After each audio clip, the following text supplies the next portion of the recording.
and welcome to Straightforward. Today I am visiting with my amazing new friend, Kristin Connor from Cure Childhood Cancer. Welcome. Thank you. Thank you for having me. I was so impressed when I learned about what you do from our wonderful fire marshal here in Columbus. And he was here for a visit and he was talking about the type of work that you did. It really touched me in that whenever I see the commercial and it talks about the children and we should donate, and that how parents and kids are taken care of and they never need a dime. I'm a grandmother of 4, and that really touches me deeply. So when he said you were a part of a nonprofit that worked with children with cancer, you're raising money to support the families, I was just really impressed. So I thank you so much for driving all the way down from Atlanta in the horrible traffic on a work day to share with our audience more about Cure and all the work that you all are doing. So tell us a little about Cure and how it all came to be. Yes. Well, first, thank you for having me. I'm so happy to be here and just appreciate you having me on. But Cure was founded almost 50 years ago, 50 years in March, by the first pediatric oncologist who came to Atlanta, came to Emory, and there was no childhood cancer research program or support for families. And he came from St. Louis, and he gathered together some parents of some of his patients, and they started raising money actually for a microscope that he needed in order to diagnose leukemia. How amazing. Leukemia. So it was just to raise money for the microscope. Yes, so that he could distinguish between different kinds of pediatric leukemia, which was the most common diagnosis at the time. And Cure really, our roots really are in the research, because back then, 50 years ago, very few children survived a diagnosis. Right. So, so we've evolved quite a lot since then, and we are very passionate. I personally am very passionate about funding research. Research makes the difference. It's the only path to better treatments and a cure. Right. And then we also do provide support for families who are going through childhood cancer. So, as we know, healthcare is very expensive. Oh, yes. And a lot of, even if you have insurance, it does not cover everything. Yes. And if you have a child that needs special care and you have to go somewhere for an extended period, I don't think people think about the lodging, the food, the parking, the gas, yes. You know, all of those things. And that's not something that the insurance company is going to cover everything. No, and we have, I mean, it's a very common perfect storm. So there are so many families in this area that are driving to Atlanta for treatment, and we are in the hospitals with those families, and we're getting to know them, we're understanding their needs. And there's a family that comes to mind. The father is a firefighter. Okay.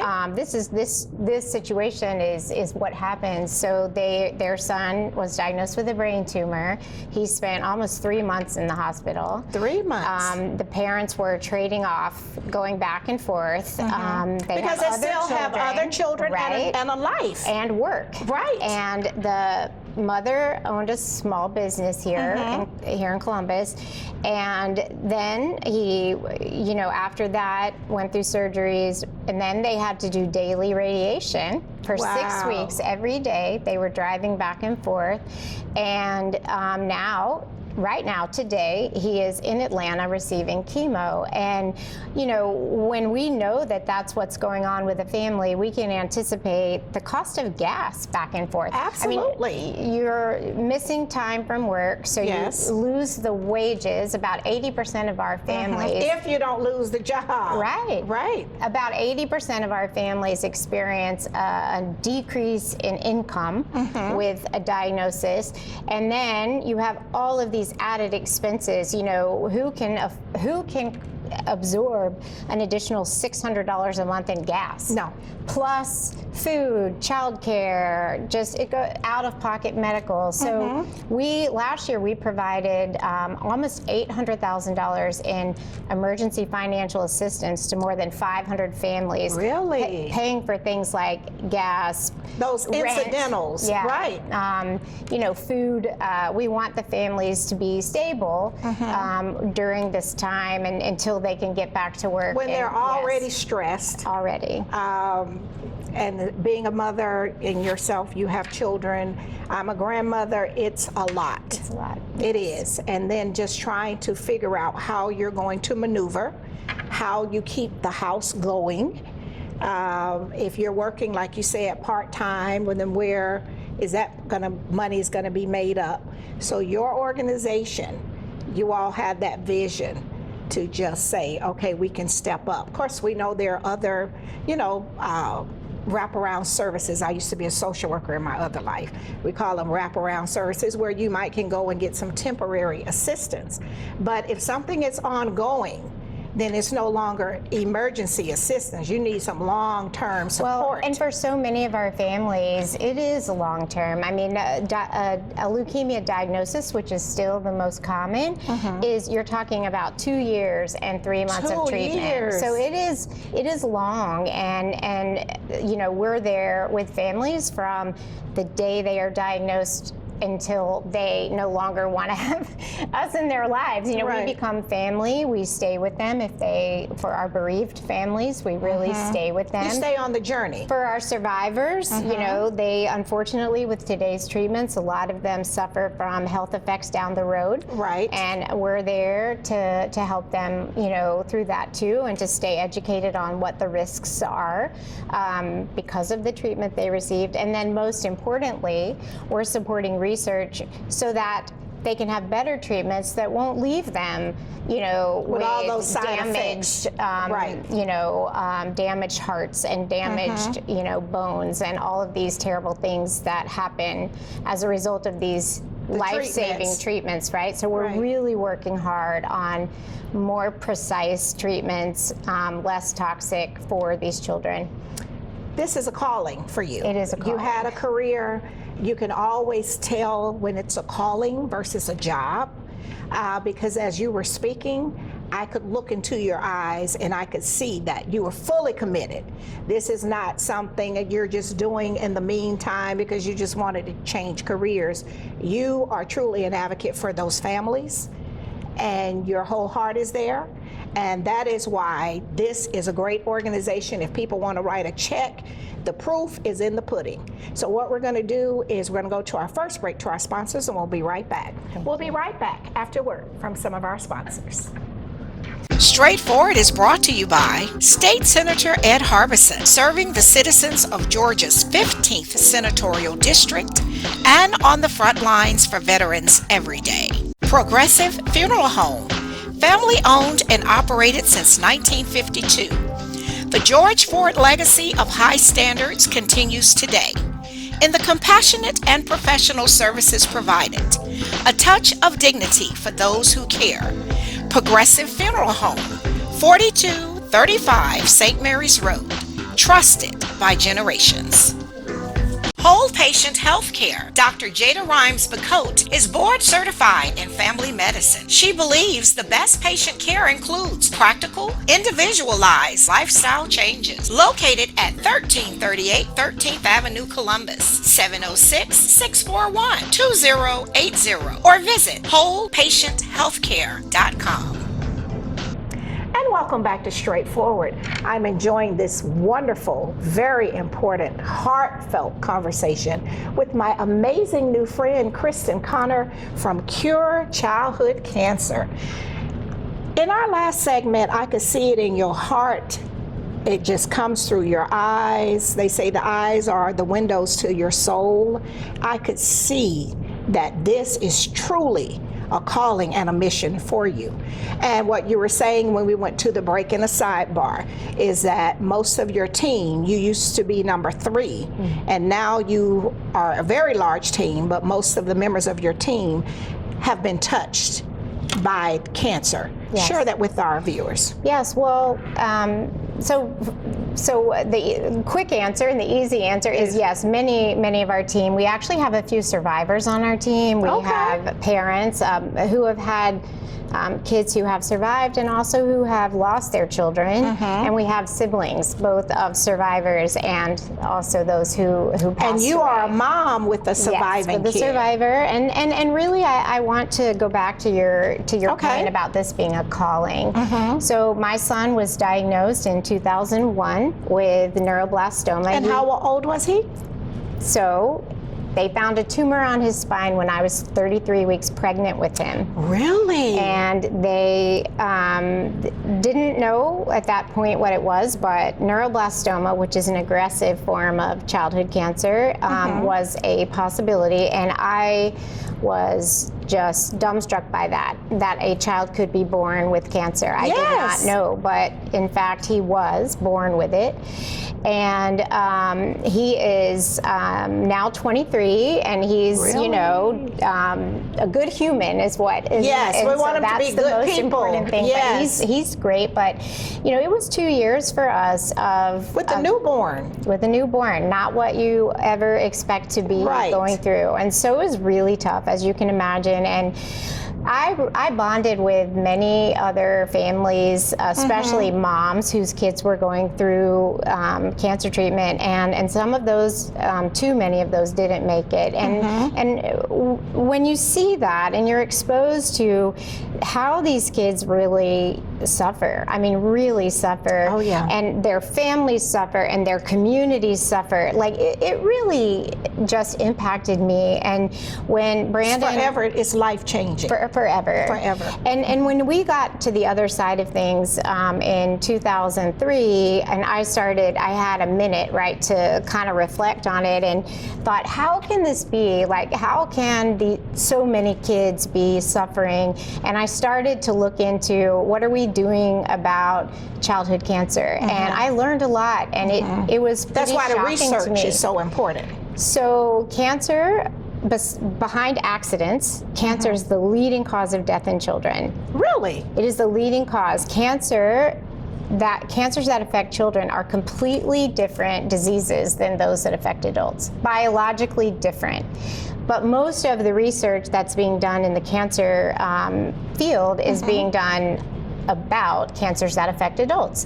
Very little research into cancers that affect children. So it's less. So your group is trying to fill that void with raising the money, so you can actually focus on the children. Just the kids. Just the children. And so for me, when I learned that, I was like, well, hold on a minute. Like, yes, many more adults get cancer than kids, of course, but this is the second leading cause of death in kids, and this is a really big problem. And more and more kids are being diagnosed every year. So we have to focus on what is threatening our kids and respond to that. And it just felt to me like, what do you mean nobody's doing that? Like, we have to do it, and I have to do something. And I had gone to law school, worked as a business litigator for 10 years, and I felt trained to be, and felt like this is what I'm supposed to be advocating for. Like, all that education and training was It for prepared this. you for this mission. Yes. For this time. And those children that I knew,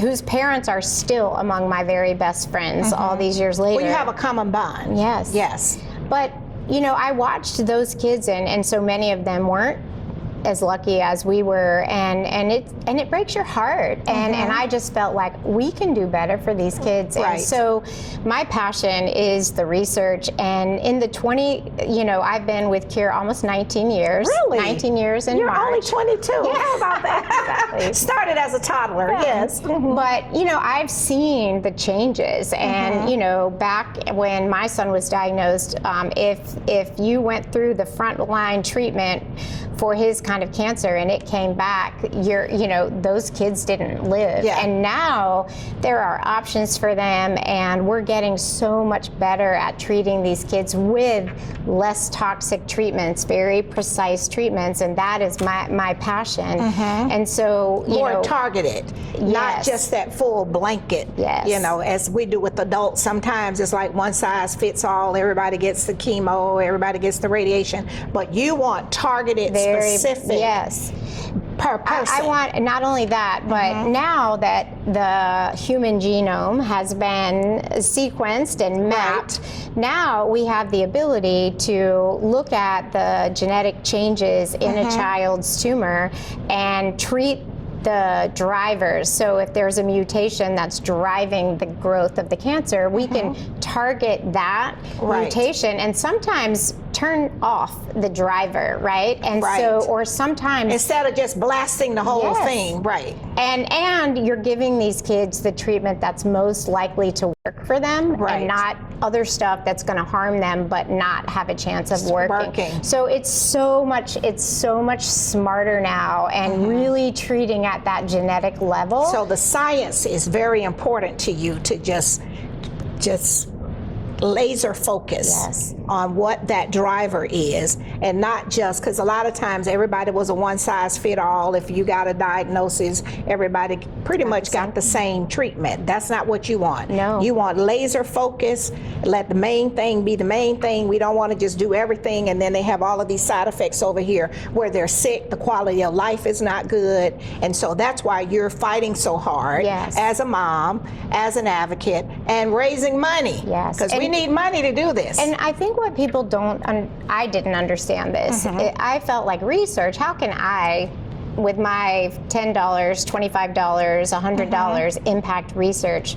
Well, what I can tell you is that since I've been at Cure, one of the things that we really dove into in 2017 when this genetic sequencing became, available, was bringing that precise treatment to Georgia for the kids, not just in Georgia, but in this region of the country. At the time, it was only available in New York at Sloan Kettering and at Texas Children's, and our kids here did not have access to that genetic sequencing and precise treatment, and now they do because of Cure. So those dollars compounded with other dollars that other people bringing what we need to our region. Absolutely. So what we're going to do is take our final break, go to our sponsors, and we'll be right back. We'll be right back after word from some of our sponsors. Columbus Pediatrics GA, working together to build lifelong relationships between our staff and patients by consistently providing compassion, excellence, and value with 2 locations. The Old Town office at 3580 Massey Lane, Suite F, 706-596-8667. The Midtown office, 1900 11th Avenue, Suite A, 706-323-3400, ColumbusPediatricsGA.com. Barbara's Cleaning Service, a 5-star commercial service with satisfied customers in Georgia and South Carolina, built on the principle that every detail matters. Barbara's Cleaning Service, a new season building a family legacy. The Autism Hope Center. Diane Pope has dedicated the last 3 decades ensuring that families had support and resources for their loved ones on the autism spectrum. Join the Autism Hope Center for fellowship and resources, located at 200 Hamilton Road, Suite B, or call 706-604-6333. Everyone did everything that they could to help right away. Everyone, including Cure. Cure. I met Kristin Connor 2 days later in the ICU. This petite blonde angel walked into our room and said, I know this is terrible, but we're here and we'll be here to help, and we'll be here through the whole journey. And they were. Our very first outpatient visit to the oncology clinic, Lisa from Cure was there with hot Chick-fil-A sandwiches and blankets, because we didn't know at the time that the clinic is chilly. that was so caring and thoughtful, you know, making sure these families are fed and making sure they have things like blankets to keep them comfortable. And welcome back to Straightforward. I am enjoying this very, very important conversation with the amazing Kristin Connor, who has worked so hard for almost 20 years trying to help every mother and every grandmother. I mean, my heart is so full right now because I have grandchildren, and I was just sharing with you at the break, even when they're teething, even if they have a virus and they're sick and you can't make it better, that's just a feeling. And we're not discounting the dads and the granddads, but that's a different kind of feeling for a mom and a grandmother. And so for you to have been in this fight, because it is a fight, we're fighting for the lives of our children. We need research, we need the money to continue the research, we need support for the families. You know, it's just touching to hear that you survived. You're usually pregnant and happy and expecting, and then you get a diagnosis like that, then you're unsure, never heard of it, it's something different, it wasn't common, and you got through that. Now the baby is 20-something, and he's a good guy, good looking. I saw his picture. I mean, you know, that's just a wonderful testimony in itself. It really is. And that gives hope to others. It does. And so that's why I think this is your calling.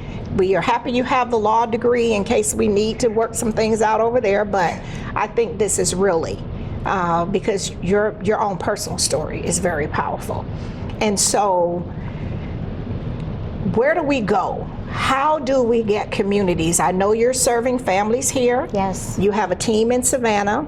You've worked real hard to bring the treatment we need to our region, because we're not Sloan Kettering, we're not over at the MD Anderson and all of those places. We are in Georgia, but our kids and our families deserve the best in care.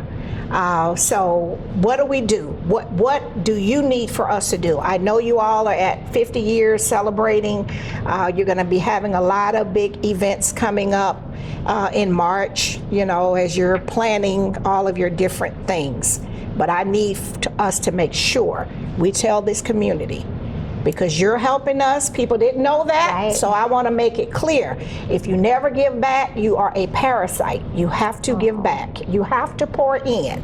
If you're always taking out and you never pour back in, then it's depleted. So we have to continue this so we can continue to help the children and families. Yes, well, I mean, I so appreciate you having me on, because I think we do care for so many families from this area, but because they're coming from here to Atlanta, and we are focused in Atlanta because that's where people come. And right. When we go into the hospital, my team is in the hospital pretty much every day. We see those families and we get to know them. But since we aren't here, people don't know about Cure, and they don't know about, you know, that there are more than 100 families in this area right here that we are serving every single day.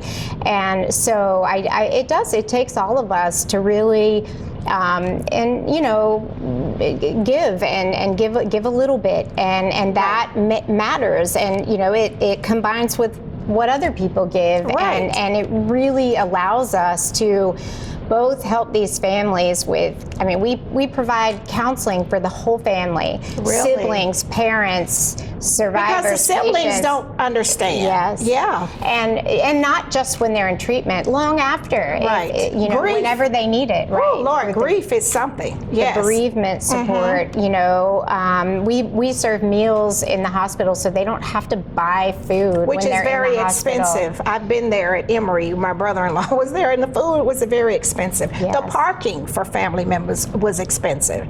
So we're doing all of that, and but we're also really, I mean, passionately trying to advance this research, and like I said, I've seen the difference that it has made in the last 19 years, and I think that is why I feel so strongly about we've just got to keep pushing, because you know, things are getting better for these kids, and we're saving more of them, and we're not destroying their little bodies in the process. Right, Or that's creating where we're other trying to get. illnesses Right. from the side effects of the treatment. 90% of survivors right now have some kind of really serious chronic health issue by the time they're 40 years old. Really? Yes. And see, when you're with the adults, you don't have to think about what happens 40 years from now. Right. But with my son was a newborn, you Right. absolutely need to be thinking about the whole lifetime that's ahead. Did it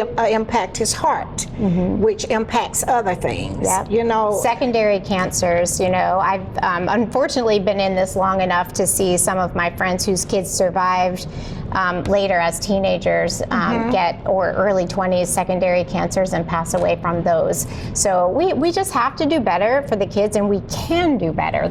Yes. We don't need millions and millions and millions of dollars to make a difference. we just need everybody to chip in. Yes. I mean, this is the same thing with Georgia Public Broadcasting, and they ask if you want to just send $100 or $25, whatever it is. If more hands make light work. Right, and here's the thing, that there isn't another source of funding. The kids get less than 4% of the federal dollars that go to cancer research. The big cancer organizations are putting most of their money toward adult cancers. So there isn't another source of funding, and that's why we have to do it. Wow, I didn't know that.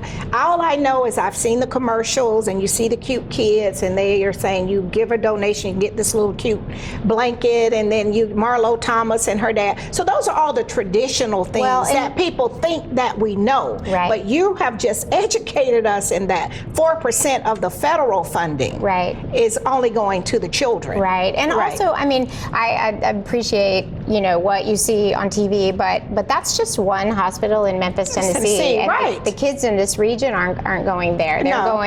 They're going to Children's Healthcare of Atlanta, which is the largest by patient volume pediatric cancer center in the country. Really? And so we don't have millions of dollars to advertise on TV, and we're not well, doing that. Well, you need the money for the real thing. Right. It's So taking care of people. Right. Yeah. Yeah.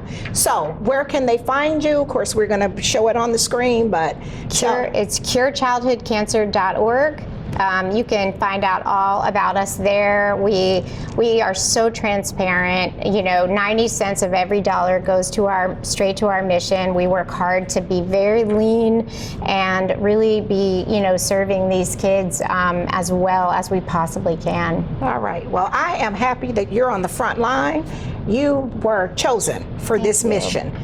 You took a different route as an attorney, but that was all intended to bring you to where you are right now. We will certainly have you back again. We will make sure that we promote this because we want to do the best for our children, to give them the best future possible, and we want to support their families through these types of journeys. Thank you. And I thank you so much for coming from Atlanta to do this, and we will certainly do this again. Thank you. All right. This has been Straightforward. If you don't stand for something, you will fall for anything. Until next time, be blessed.